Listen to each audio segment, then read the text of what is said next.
Olá! Esse é o nosso vídeo de devocional. Prepara a sua Bíblia, o seu caderno para fazermos esse estudo maravilhoso, né? Crescermos no conhecimento da palavra de Deus. Não se esqueça de orar, né, na devocional. Não se esqueça de procurar um ambiente tranquilo para o seu estudo. O meu objetivo é nós estudarmos juntos a palavra de Deus, né? Dessa vez você não vai estar sozinho, você vai ter companhia para estudar, ok? Então eu te peço, curte esse vídeo, compartilha e se você não é inscrito no canal, se inscreva e ative o sininho para ser notificado sempre que tiver um novo vídeo. Então, vamos para o estudo!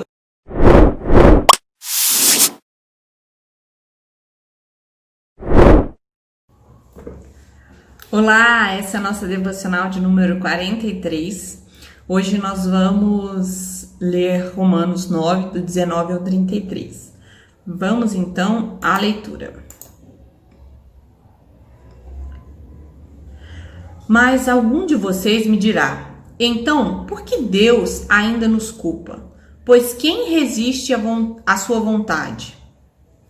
Mas quem é você, ó homem, para questionar a Deus? Acaso aquilo que é formado pode dizer ao que formou, por que me fizeste assim? O oleiro não tem direito de fazer do mesmo barro um vaso para fins nobres e outro para fins desonroso? E se Deus, querendo mostrar a sua ira, se tornar conhecido o seu poder, suportou com grande paciência os vasos de sua ira, preparando-os para a destruição? Que dizer, se ele fez isso para tornar conhecidas as riquezas de sua glória aos vasos de sua misericórdia, que preparou de antemão para a glória, ou seja, a nós, a quem também chamou, não apenas dentre os judeus, mas também dentre os gentios? Como ele diz em Oséias, chamei meu povo a quem não é meu povo, e chamei minha amada a quem não é minha amada. E acontecerá que no mesmo lugar em que se lhes declarou, vocês não são meu povo, eles serão chamados filhos do Deus vivo. Isaías exclama com relação a Israel, embora o número dos israelitas sejam como a areia do mar, apenas o remanescente será salvo. Pois o Senhor executará na terra a sua sentença, rápida e definitivamente.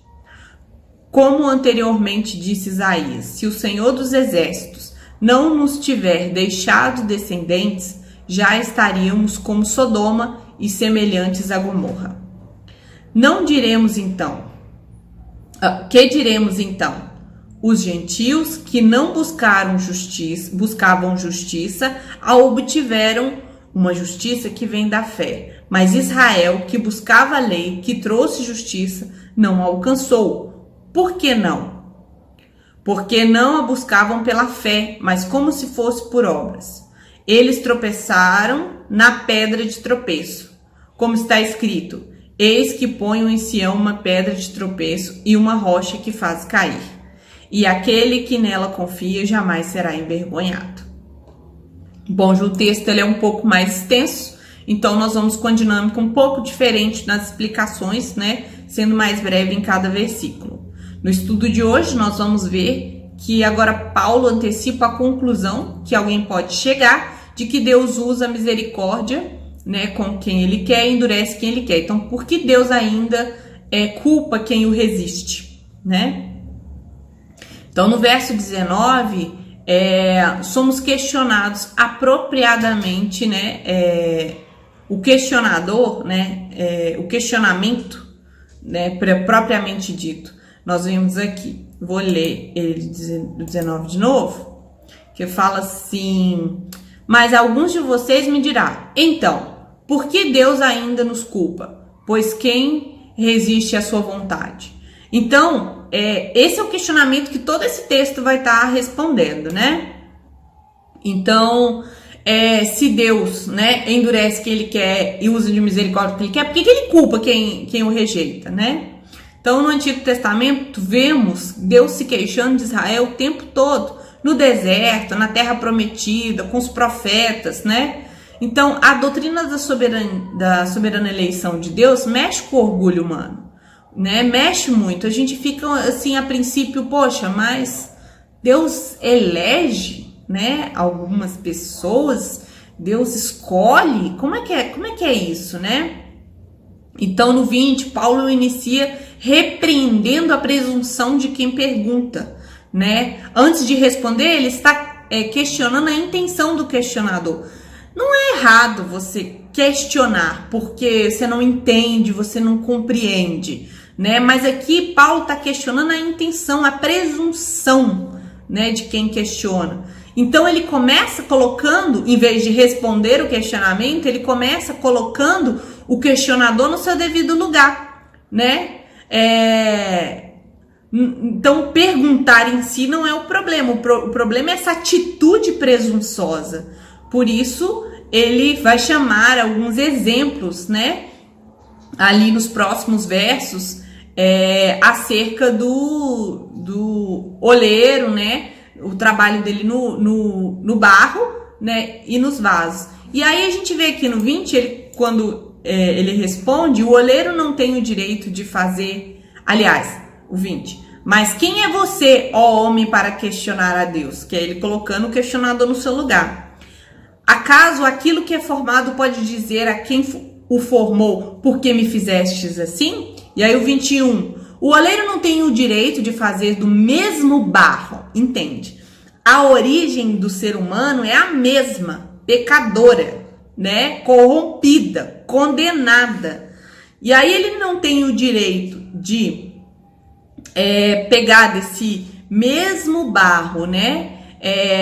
E fazer um para fins nobres e outros para desonroso.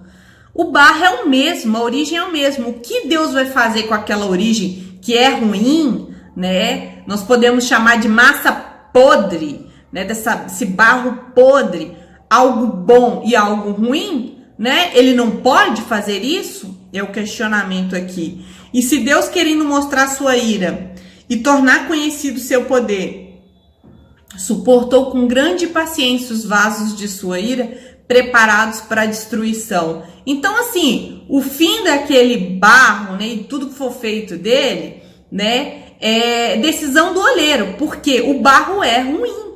Então, ele pode, para alguns, separar, né, aquele barro ruim, né, e fazer ali vasos para derramar sua ira, né, e prepará-los para destruição.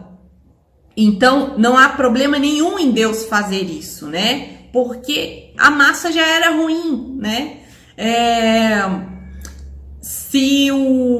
Deus faz tudo para sua própria glória. Isso é próprio da natureza de Deus, né? Do seu caráter.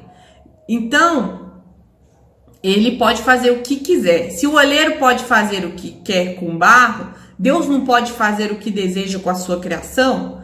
Para não achar que Deus é arbitrário, né? Devemos nos atentar ao fato de que o barro é o mesmo. O barro da humanidade caída, perdida, né? Deus não tinha obrigação de fazer só barros de honra, não, né? Na verdade, todos ali seriam vasos de desonra, porque o barro é ruim, né? E ali Deus intervém na transformação daquela matéria-prima e faz naquela matéria-prima ruim, né, vasos de honra, né?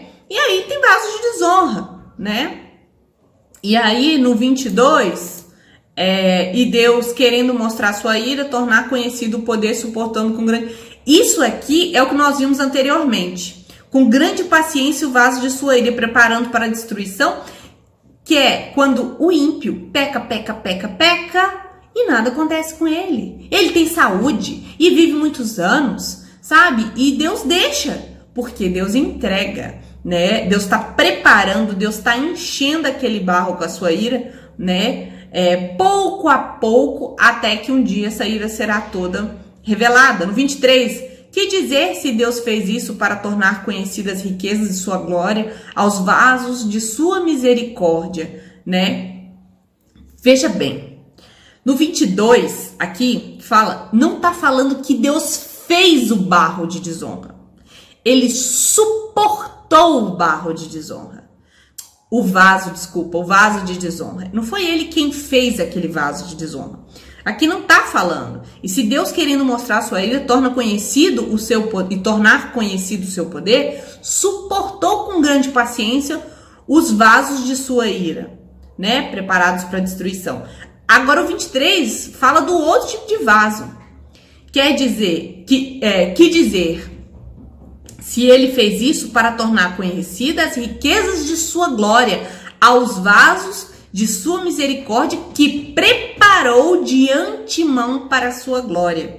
Então os vasos de honra foram preparados por Deus. Os vasos de desonra foram suportados por Deus com paciência, né? Vamos ao 24. Ou seja, a nós, a quem também chamou, não apenas dentre os judeus, mas também dentre os gentios.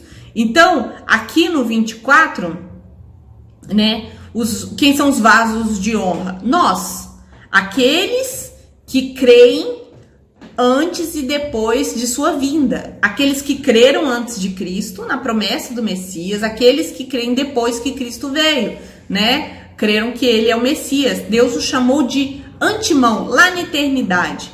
Não somente judeus, mas também gentios. É a primeira vez que Paulo fala que assim, Deus chamou os gentios para a salvação antes da eternidade. Então vamos lá, só para entender. No 23 ele falou dos vasos de honra que ele preparou de antemão para sua glória. No 23, né? O 24 ele vai falar assim. Ou seja, a nós, esses são os vasos de honra. Nós a quem chamou não apenas dentre os judeus, mas também dentre os gentios. Então, o que nós já aprendemos aqui? Deus chamou tanto judeus como gentios de antemão, né, para sua glória, e esses vasos de honra foram preparados por eles, né, para sua glória. E aí, quando Deus fala que preparou para a sua glória, né, se eu procurasse, Balina, a minha própria glória, eu estaria sendo incoerente, estaria sendo insana. Por quê? Porque tem gente mais inteligente do que eu, gente mais bonita do que eu, tem gente mais charmosa do que eu, né? Difícil, brincadeira. Mas, assim, tem muita gente melhor do que eu, muita gente melhor do que eu. Então, como eu posso buscar a minha própria glória, né? Mas Deus é único, só existe ele é inigualável e ele pode buscar a sua glória, porque ele é Deus, né? Não há outro como ele. Então, ele pode sim preparar, né, vasos para a sua glória. E aí, Paulo, o que ele vai fazer nos próximos versos? Ele vai explicar biblicamente, né? Ele vai citar Oséias umas 2 vezes, aí umas 2 vezes, para exemplificar o que ele está dizendo, né? Então, vamos ler os próximos versos aí. 25. Como ele diz em Oséias: chamei meu povo, a quem não é meu povo, e chamei minha amada, a quem não é minha amada. 26. E acontecerá que no mesmo lugar em que se lhes declarou, você não são meu povo, eles serão chamados filhos de Deus. Quer dizer, há um chamado de Deus dentre muitas pessoas, né? Então, assim, dentre de muitas pessoas que não era povo de Deus, ou seja, que era de massa ruim, né? Ele chamou de meu povo, né? E de gente que não amava Deus, né? Que não era amada de Deus, Deus chamou de minha amada. Então, ele fez de pessoas, né? Que não era seu povo, que não eram seus filhos, né? E 27, Isaías exclama com relação a Israel: embora o número dos israelitas sejam como a areia do mar, ou seja, incontáveis, né? Apenas o remanescente fiel, né, será salvo. Isso foi dito por Isaías lá atrás, né? E Paulo está suscitando isso daqui agora para mostrar que Deus escolhe um povo, né, dentre muitos, né, dentre todas as pessoas, Deus escolhe ali um povo, né, não são todos. Aqui também no 28, pois o Senhor executará na terra a sua sentença, rápida e devidamente. Ou seja, há uma sentença a ser executada na terra, ou seja, há pessoas na terra para sofrerem essa sentença de execução, né, de condenação. Como anteriormente disse Isaías, se o Senhor dos Exércitos não nos tiver deixado descendentes, já teríamos como Sodoma, né, a semelhança de Gomorra. O que ele quer dizer? Se o Senhor não tivesse elegido, né, se o Senhor não tivesse elegido anteriormente, né, não deixado descendentes, ou seja, Deus não tivesse separado um povo, hoje nós seríamos como Sodoma e Gomorra, né, que é um exemplo de povo de perdição total, de depravação total. Então, se Deus não tivesse feito isso, né, deixado descendentes, ou seja, escolhido um povo, separado um povo para que permanecesse ali fiel, nós já estaríamos todos perdidos. Que diremos então? Os gentios que não buscavam justiça a obtiveram, uma justiça que vem da fé. Então, tá falando aqui do gentio, eles não buscavam justiça, não foi pelo o esforço dos gentios, né? Mas o que aconteceu com os gentios? Eles, né, Deus, né, pela fé que Deus deu a eles, eles encontraram, né, a justiça, né, de Deus. Israel que buscava a lei que trouxe, Israel que buscava uma lei que trouxesse justiça, não alcançou, né? Então Israel tinha a lei e não alcançou, porque a lei não traz justiça, né? E aí Paulo vai dizer ali, por que não? Porque não a buscava pela fé, não buscava a justiça pela fé, mas fazia como se fosse o meio de obter justiça fosse por obras, né? E eles tropeçaram na pedra de tropeço. E aí o 33 vai concluir isso. Como está escrito, eis que ponho em Sião uma pedra de tropeço e uma rocha que faz cair.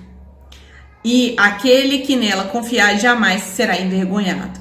Cristo é a rocha em que Israel tropeçou, porque não buscava a justiça de Deus pela fé nas promessas que Deus fazia, né, que Deus fez, né, mas buscava nos méritos próprios, nas suas obras. E quando Cristo se manifestou, né, Israel tropeçou, não o reconhecendo, não vendo que era uma obra de Deus, em que era aplicada por meio de graça e não de obras. Então Israel tropeçou, né? Tropeçou por não reconhecer Cristo como Messias e a justiça de Deus como uma obra plena de Deus, sem que o homem fizesse algum tipo de coisa para merecê-lo. Então, quem é o homem, né? Para questionar por que Deus pode ser misericordioso com quem ele quer, sabe? Por que ele pode culpar, sim, aplicar a condenação quem o resiste? Porque todos resistiram. Todos resistiram e são dignos de aplicar. Sabe? Porque ele pegou um povo que não era dele e chamou de meu povo. Pegou um povo que não amava e chamou de minha amada. Porque ele fez com que alguns permanecessem. Ele sustentou alguns até o final, para que fossem salvos. Então percebe, por que Deus pode punir quem os rejeitam? Porque Deus tem todo o direito de fazer isso. O próprio Israel, né, o rejeitou, tropeçou, né, tropeçou na rocha, porque não viu, né, não confiou na promessa de Deus, confiou nas suas obras, nos seus atos, né, no seu esforço, no resultado das suas obras. Então, Deus pode, né, condenar quem o resiste com todo o direito, com toda a justiça, porque a justiça de Deus não é por nossos esforços, mas por uma intervenção no destino natural de todos, né? E Ele elege e é misericordioso com quem Ele quer. E Ele pode fazer isso, porque o próprio Israel rejeitou, né? Se dentre Israel Ele rejeitou, então Ele que teve todos os privilégios que nós já estudamos, então Deus pode sim. Né? Essa é a resposta de Paulo a este questionamento que encerra o capítulo 9 de Romanos. Vamos orar? Senhor, muito obrigada por este estudo maravilhoso. Entendemos, ó Deus, que a tua justiça é perfeita, que nós, Senhor, nós somos, ó Pai, pecadores, viemos de um barro podre, ruim, e o Senhor pegou alguns pela sua vontade soberana e fez vasos de honra. Mas todos nós éramos dignos de ser vasos de desonra, ó Deus, e receber, ó Pai, a ira do Senhor. Mas obrigada, Senhor, porque a história mostra que o Senhor, mesmo quando o povo não era seu, o Senhor escolheu. Mesmo quando não era um povo amado, o Senhor os amou. Mesmo, ó Deus, quando os resistiu, o Senhor os chamou, os preservou e os manteve junto a ti, Senhor. Mesmo Israel, com todos os privilégios, não enxergou a justiça do Senhor pela fé. Mediante uma graça tão maravilhosa, confiou mais nos resultados dos seus esforços, tropeçando, ou seja, não reconhecendo Cristo como o Messias, como a promessa do Senhor. Que possamos aprender a confiar no Senhor, a caminhar com o Senhor. Ó Deus, que a gente entenda a cada dia que não há glória nenhuma em nós, ó Pai, senão, ó Deus, somente em Ti.